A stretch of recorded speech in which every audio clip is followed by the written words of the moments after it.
You ask Tiger to solve. This deals with linear equations with one unknown.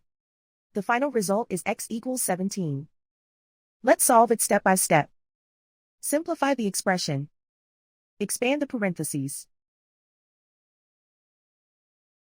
Simplify the arithmetic.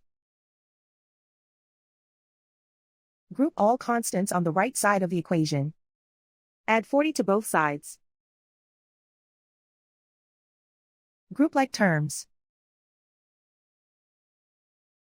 Simplify the arithmetic.